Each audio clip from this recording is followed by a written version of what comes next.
Hey y'all, this is my KTM 690 Duke. It's a 2018 model with an ABS. I just did a brake fluid bleed on the front only, and I'm primarily using it for track, so I figured just front is enough for now. And to do the brake fluid bleed, I basically opened up that, and I got the DOT4 fluid. I know it says Polaris, but it's a high quality fluid here, so it should be good enough. And I got it from the dealer as well, and they said that's the one they would have done it if I had given it to them, so I figured it should be just fine. And then as you can see, this is tied up. I'll talk about it a little bit more.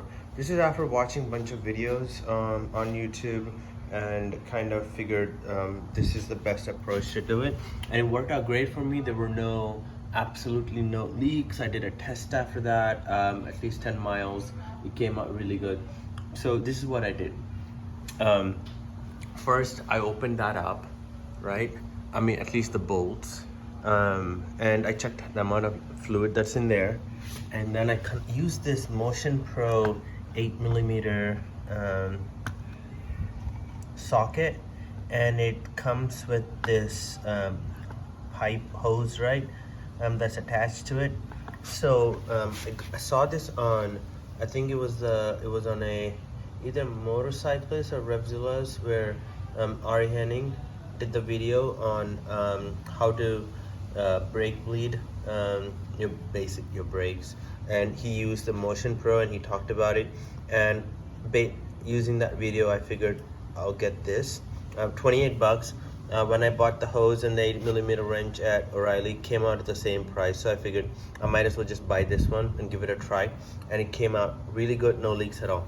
So what you do is you open this, and then you put that the socket over it. It kind of like it gently push it down, and then this is the part that's the one that needs to be loosened, right? So what you do is, once you put the socket on there, you pump the front brake, hold it, and then twist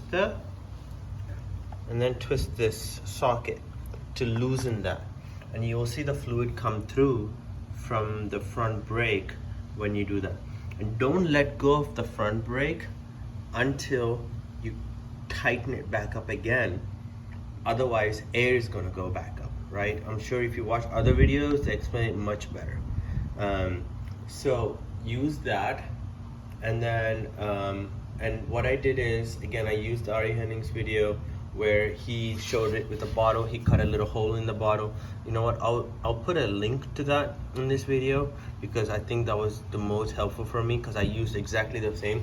And to hold the bottle in place, I used one of my oil, like little mugs here that I have, to put the bottle in here so the bottle wouldn't fall over and tip over and things like that.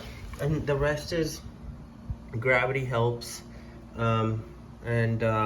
And yeah, definitely I recommend the Motion Pro. One, there were no leaks. It was easy for me to do so. Yeah, it doesn't have a one-way valve, but I don't think you need a one-way valve, especially after looking at reviews. They fail after some time, so you never know when it might fail. So just using this, following the technique of pump, loosen it, let the liquid out, and it turns in, and then it flows through, and then it goes drop, tighten it, let go, pump, and just keep repeating that again, right? So when I was completely done, also put a lot of rags on. It does leak. I did put a lot of rags on, so I was able to protect my bike. Otherwise, I think it would have been all over the place, because when you put liquid in here and you pump it, right, when you pump your front brake, it will leak.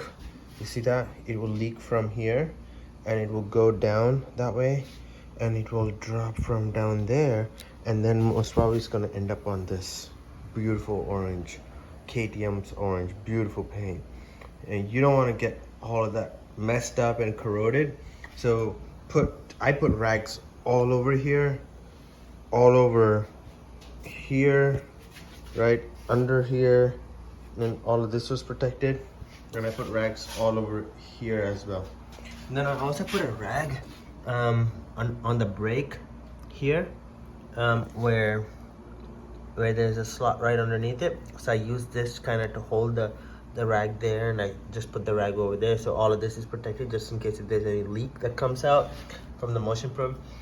But I checked the rag after that, there was not a single drop, right? I think motion probe should send me some royalty money for helping them out with this recommendation. But again, I don't get paid by them, but it worked out great for me. Glad I came across that tool there. And then when I was done with it, right, loosening it was really easy, but I felt a little I don't know, worried after that, I guess, cautious after that, because I felt it wasn't tight enough. So I took an 8mm wrench and I just kind of snugged it a little bit, so it's a little tight, just about maybe, I don't know, 10 degrees, 15 degrees or so. That did that. And then I couldn't find exact torque specs for these front, but I don't think you need torque for that. I just hand tightened it, again being very cautious not to over tighten them, but just enough that I can feel them, right? Don't use a torque wrench for that, just use a normal. What else? That's it. Came out really good. Wish you guys best of luck. If you have any questions, just post in a comment. I'll reply to it as soon as I see it. Good luck. Bye.